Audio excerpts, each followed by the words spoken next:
Саламатсыздарбы, парламентаризм сабактары талкуубуздун кезектеги чыгарылышын баштайбыз. Студияда Ибраим Нуракун уулу. Ал эми бүгүнкү темабыз Жогорку Кеңеш Кыргызстандагы ишкерликти колдоодо эмне иш-аракеттерди көрүп жатат деген суроонун тегерегинде болмокчу. Студиябыздын коногу депутат Абдувахап Нурбаев.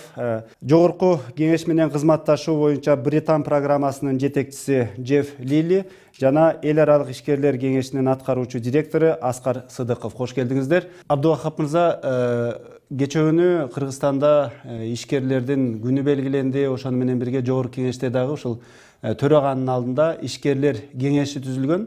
Ошого кирген мүчөлөр, ишкерлер бардыгы баягы өзүнүн ой пикирлерин Жогорку Кеңеште, Жогорку Кеңеш менен ишкер чөйрөнүн ортосундагы кызматташуу жөнүндө сөз болду да. Мына 6 айдан ашуун убакыттын ичинде эмне конкреттүү иш-чаралар жасалды? Же бул кезектеги эле баягы формалдуу уюмдардын бири болуп калдыбы?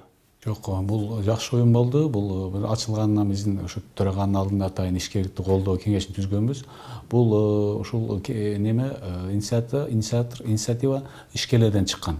Биз ушул мыйзам чыгарыштар менен чогуу иштесек, анткени буга чейин өкмөттүн алдында болгондо сөз боюнча калды, көп нерсе мыйзам тарабынан өзгөрүлбөй келген экен да. Анан биз мына түзүп, биз 4 отурумун өткөздүк, ошо 4-5 мыйзамга өзгөртүү киргизип атабыз. Ошо булардын бардыгын өткөн ошол айткан сунуштарын биз турмушка ашырып атабыз. Анткени биздин бизнес кеңеште төрага бар, анан ар бир фракциянын бирден өкүлү бар. Анан алар иштеш да оңой, анан качан ошол иш менен өздөрү алектенип, ошол проблеманы ичинен билген адамдар менен кеңешкенде, ошол депутаттар деле ошо ынанып, бул чыныгы эл үчүн керек экенин сезип атабыз. Бирок ушул уюм баягы түзүлүп атканда эң башында айтылган нерсе бул Кыргызстанда көптөгөн мыйзамдар бири-бирине карама-каршы келет, ишкерлерге тоскоолдук кылган мыйзамдар бар. Ошолордун бардыгын топтоп бир сыйрамдай бир электен өткөрүп, анан кийин кемчиликтердин бардыгын жоёбуз. Ишкерлерге жакшы шарт түзүлөт деп айтылды эле.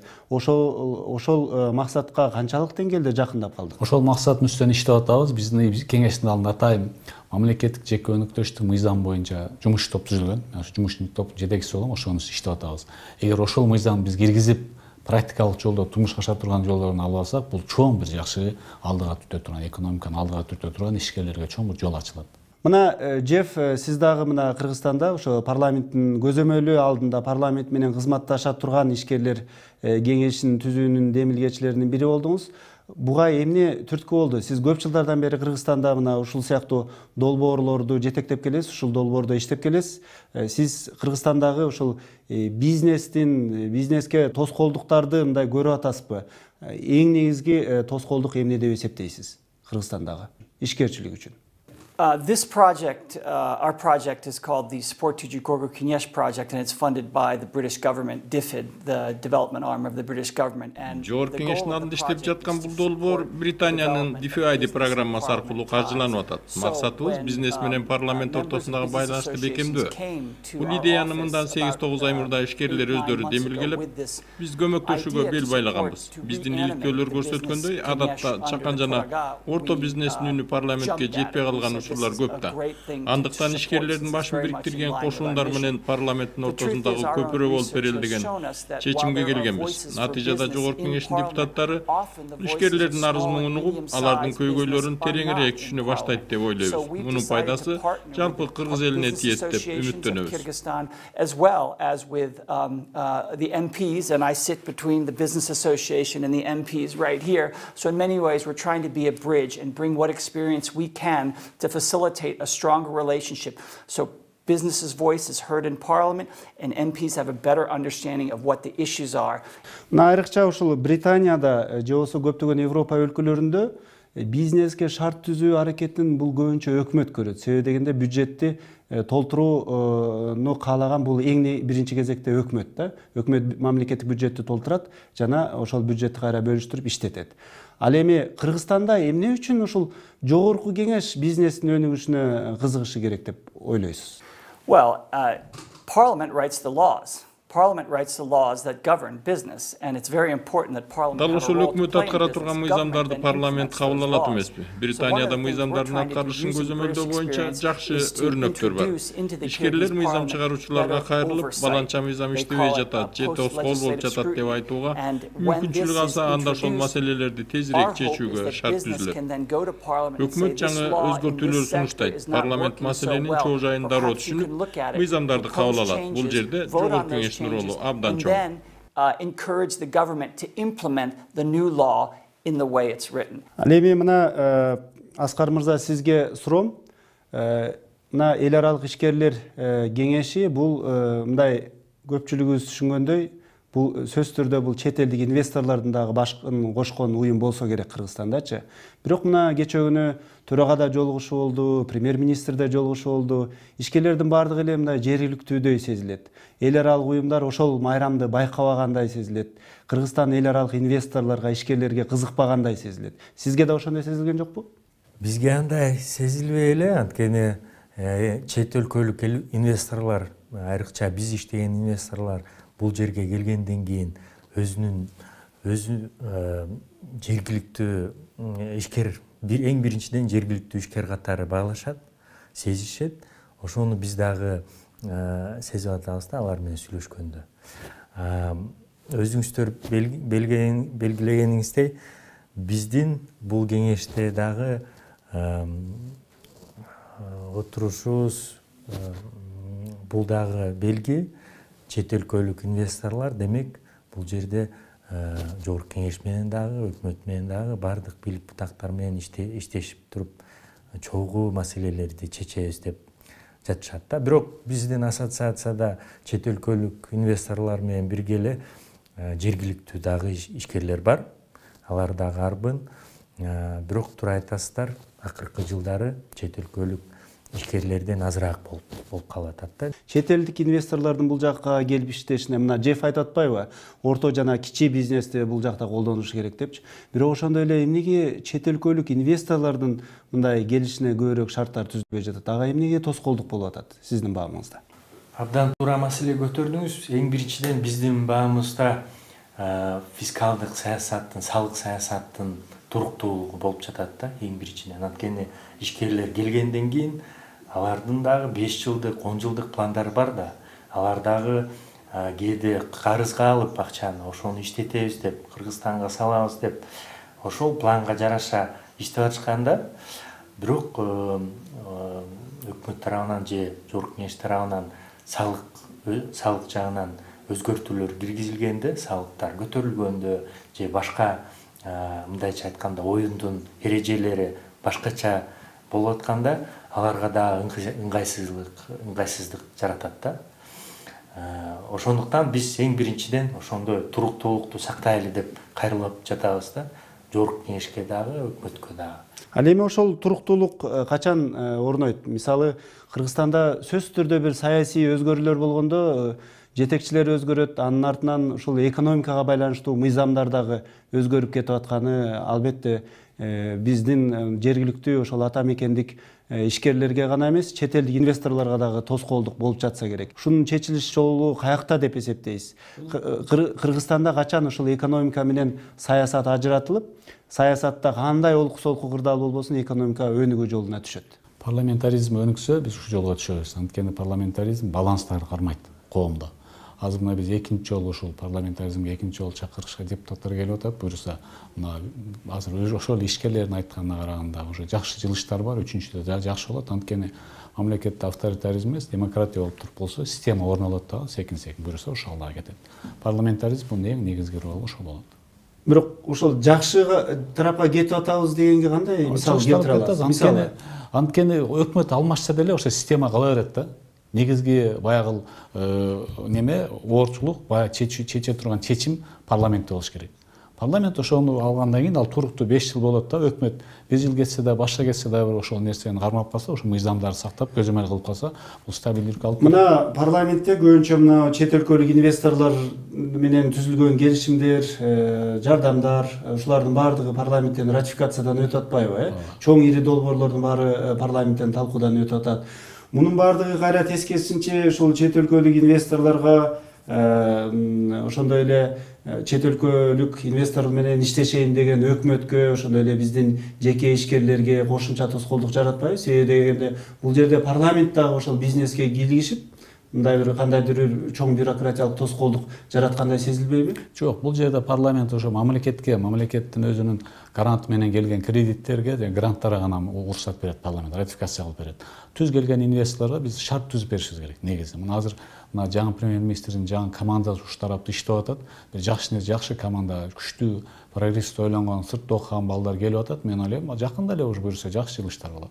Айрыкча мына Кыргызстандын жетекчилиги, бийликтеги партиянын лидерлери көбүнчө мына Кыргызстанга 2017-18 жылдары жакындан бери мына Таза коом деген программанын жарыяланышы менен кийинки багы 15-20 жылдын ичинде ушул бизнес үчүн бир бейиш түзөбүз дегендей бир максат койду да. Сиз мына Жеф мырза көп жылдардан бери ушу Кыргызстанда туруп, ушул Кыргызстандагы бизнестин өнүгүшүн байкаган адам, эксперт катары кандай деп ойлойсуз? Ишенүүгө болобу? Кыргызстанда кандайдыр бир өнүгүүгө жол ачылып, чынында эле бизнеске бир бейиштей шарт түзүлүшү мүмкүнбү? Ошого шарттар барбы? We're very interested in the Tazakon project from the point of view of a British finance project. Британиянын эл аралык өнүктүрүү программасы Таза коом долбооруна кызыгат. IT технологиясын өнүктүрүүгө ага жакшы шарт түзүүчү мыйзамдарды иштеп чыгуу аракеттерин каржылашы мүмкүн. Биз буга чейин сүт азыктарын, жашылча жемиштерди кайра иштетүү, текстил жана мал чарбачылык, эт өндүрүү тармагына көбүрөөк көңүл бурганбыз. Эми буга IT технологиясын да кошсо болот. Айрым компаниялар компьютердик технология боюнча адистерди даярдыктан өткөрүү сунушу менен кайрылып жатышат. Мунун бардыгы сиз айткан маселени чечүүгө түрткү болот деп ишенип турабыз. So this is something that we're looking at very seriously and hope that we can support. Эми Кыргызстанда мисалы ошол IT технологиясын колдоо ошол тарабынан бир кандайдыр бир секирик жасоого мүмкүнчүлүгү барбы? Себеби дегенде көпчүлүк өлкөлөр, айрыкча Азия өлкөлөрү бул боюнча алдыга кетпеди. Эми алардын артынан ээрчип барып ошолорго бир атаандаштык түзүүгө Кыргызстандын мүмкүнчүлүгү жетеби? Ошол эле билим берүүсүнүн, ошондой эле ишкер чөйрөнүн даярдыгы боюнча. Мына бизде Азиз Абакиров деген жигитибиз IT технологияда IT академия ачты. Бишкекте балдарды окутуп атат, азыр Ошко филиалын ачып атат. Ошол жигит азыр мына өкмөт дагы өздөрү сүйлөшүп, өкмөт экономика министрлиги бардык областтарга ачууга жардам берип атат.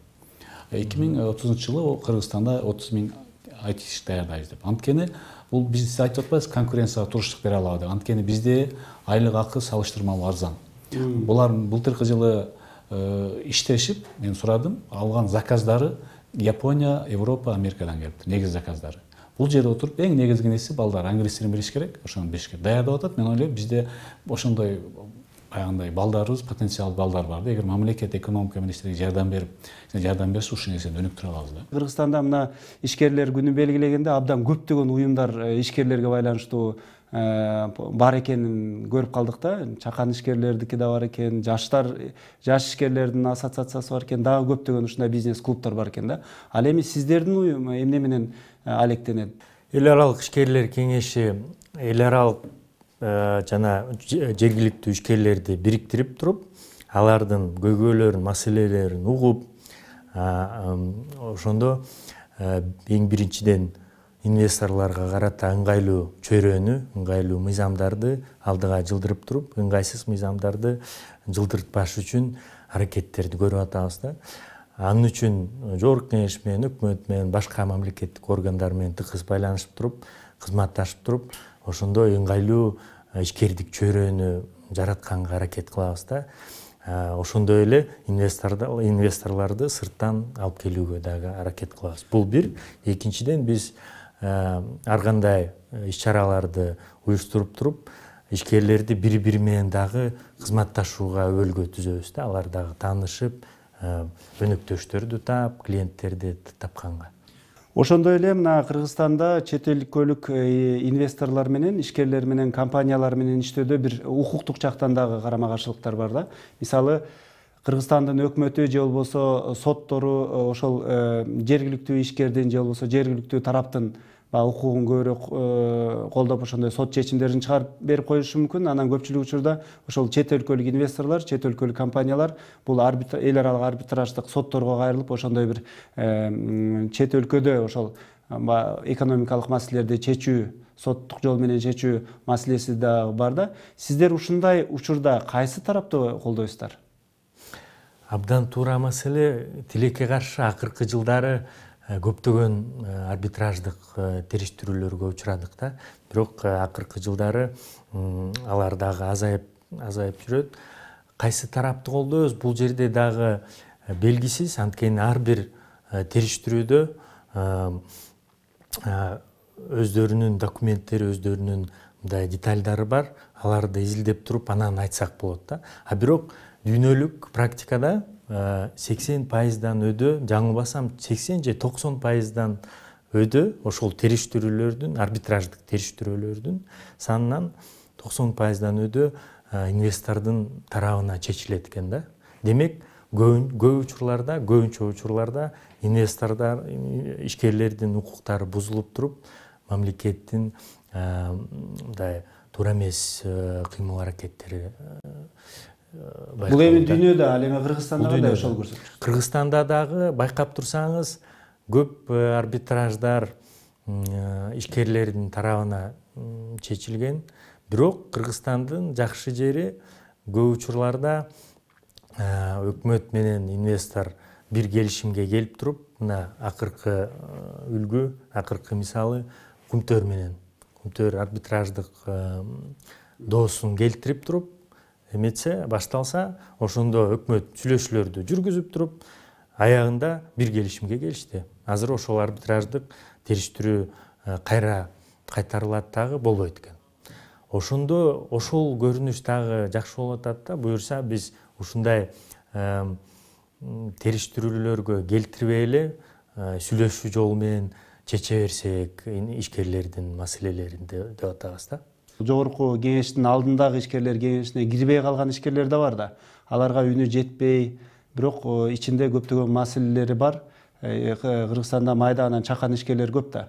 Көпчүлүк учурда ушул сыяктуу топтор, уюмдар, ишкердиктин кызыкчылыгын коргогон тараптардын баардыгы эмнегедир ушул ири шаарлардын эле деңгээлинде болуп калат да. Мисалы Бишкек же болбосо Ош.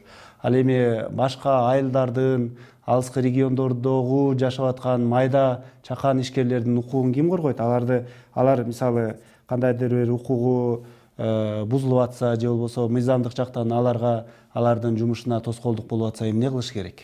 Биз бул маселе бизде да козголгон, бирок бизде ошол эле Кыргызстан ишкерлер союзунун баардык областта филиалдары бар экен. Жаш ишкерлер ассоциациясынын баардык жерде өкүлчүлүктөрү бар.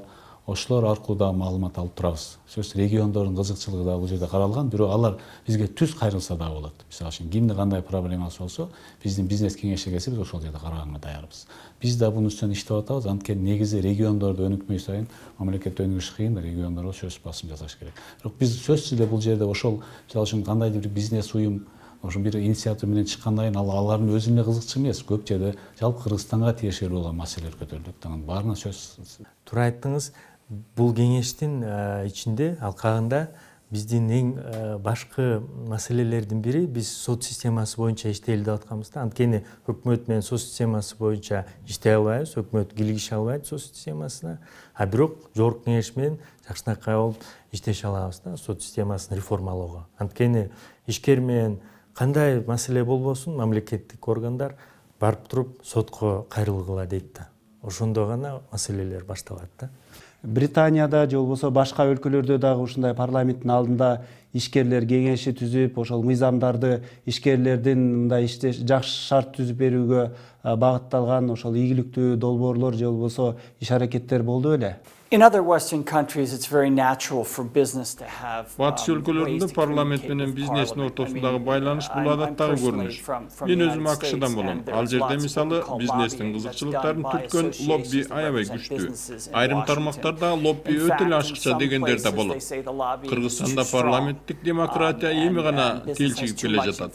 Төраганын алдындагы бизнес кеңеш бул башталышы гана. Where the networks and the communication channels are just getting started. Эми ушул ишкерлер кеңеши мындай 6 айдан ашуун ишин жүргүзүп атат. Кандайдыр бир ишкерлердин уюмун өзүн мындай бириктире алды, топтой алды, бир максаттарын аныктады дейли. Эми бул топтун мындай келечек планы, стратегиясы кандай? Качан мисалы Кыргызстан кур дегенде бир толук деңгээлде ошо ишкерлерге жакшы шарт түзүлгөн мамлекет боло алат? Кайсыл убакытта? Бул ушул кадам башталды. Эми ал үчүн мамлекет өзү кичинериш керек дагы. Болгон нерсени өзү кичинерип туруп, ошо бизнеске бериш керек да, жеке секторго. Децентрализация, дебюрократия кылыш керек, дебюрократизация. Буга бирок ошо ишкерлер өзү дагы өздөрүнүн талаптарын катуураак талап кылып, өздөрү катуу туруш керек. Анткени биз парламентаризмге кетип атабыз. Бардык электорат менен иштейт. Элден элге чыгат, ошондо ишкерлер катуу талап кылып, ошол иштеп аткан ошол партияларга ошо добуш берип, алардын өздөрүнүн көтөргөн ошо инициативаларына жардам берген, ошо менен түшүнгөн адамдар шайлаш керек. Ушуга кетип атабыз. Мен ойлойм, келечекте заман ордунда турбайт экен. Кээ бир жакшы мыйзамдар да барган сайын өзгөрөт экен, азыр глобализация алкаганда. Ошон үчүн бул бизнес кеңешке дагы бизде ошол Аскар мырзага окшогон, Жумбур эл мырзалар жакшы иштеп атат. Буга келечек түшүнгөн, азыр өнүккөн мамлекеттерин карап, биз болгон мыйзамдарды жаңылап турушубуз керек. Анткени коом ордунда турбайт экен, алдыга жылат, өнүгүп атат. Маегибиздин соңунда бардыңыздар, эгер кыскача оюңуздарды айта кетсеңиздер, ишкерчилик деген Кыргызстан үчүн эмне? Мисалы, буга чейин Кыргызстандын эгемендүүлүк тарыхында бул мамлекеттик бюджетти толтурган эң чоң ишкана бул кумтөр болгон. Андан сырткары мына мигранттардан келген акча болуп атат, бул элди байыткан. Андан башка дагы Кыргызстандын эмнеси бар? Кайсыл тармагына Кыргызстан үмүт артып, ушул тармагыбыз менен биз баай алабыз, өнүгө алабыз деп эл мындай ишенсе болот. Биз айткандай, бизде Кыргызстанда ошол баягы жаратылыш ресурстар аз болгон менен, бирок бизде келечек билимдүү элибиз бар. Эгер биз элдердин билим деңгээлин көтөрүп алсак, биз Орто Азия мамлекетинде эң алдыга турган ишкерчилик менен биз ошол Орто Азия мамлекетине кызмат көрсөтүү жолу менен өнүгүп кете алабыз. Буга биздин толук шарттар бар. Биздин ошол эле айтишниктер чыгып атат, буюрса биздин акылдуу балдарыбыз сырттан дүйнөдөгү эң топ 100 университеттин катарында окуп келип атат. Бизде сөз алда келечек бар. Ушу негизи бара турган жол ишкерлик менен. Мамлекет гана өзүнүн ордун билип, өзүнүн ролун кичинертип, мүмкүн болсо ишкерликке көбүрөөк функцияны бериш керек, тоскоол кылбаш керек, шарт түзүп бериш керек. Биздин ошол мамлекет көтөрө турган жигиттерибиз толтура. Мен ойлойм, бизде буюрса келечекте ошо ишкерлерибиз менен мамлекет өнүгүп алдыга жылат. Our project is looking at the poverty rate in Kyrgyzstan, which is about 32%. And we are working in sectors Биздин баамыбызда Кыргызстан Евразия экономикалык союзуна кошулуу менен сүт, эт азыктарына, жашылча жемиштерине чоң рынокто ача алды. Кыргызстан органикалык азыктардын, экологиялык таза продуктылардын өлкөсү боло алат. Markets have opened up for fruits and vegetables, for livestock, for textiles. Биз 12-жылында визасыз режимде киргизгенден кийин канча эсе туристтердин көбүрөөк туристтер келе баштады. Электрондук виза келет жакында. Туура айтасыз, электрондук виза келет, бул дагы жакшы нерсе. Ага бизде көп деле акча кетпейт экен өкмөт тарабынан, мисалы визасыз режимге, электрондук визага, бирок канча туристтерди алып келе алабыз. Көптөгөн көрсөтө турган жерлерибиз бар. Туристтер дагы келгенден кийин кайра келебиз деп жатышат. Кышкы жайкы туризмден сырткары кышкы туризмге, жанагы тоого чыга турган кышкы туризмге, жана башка жада калса дин туризми, медициналык туризми дейбиз. Ошол эле Корея медициналык туризми боюнча канча адамдарды өзүнө тартып атат. Биз дагы Орто Азиянын медициналык туризми жана башка жактарынан дагы борбору болуп калганга толук мүмкүнчүлүгүбүз бар да. Экинчиден, кызматтарды алсак, финансы кызматтары. Бизде банк сектору аябагандай өнүккөн, салыштырмалуу, биздин экономикабызга салыштырмалуу жана биздин кошуналарыбызга салыштырмалуу.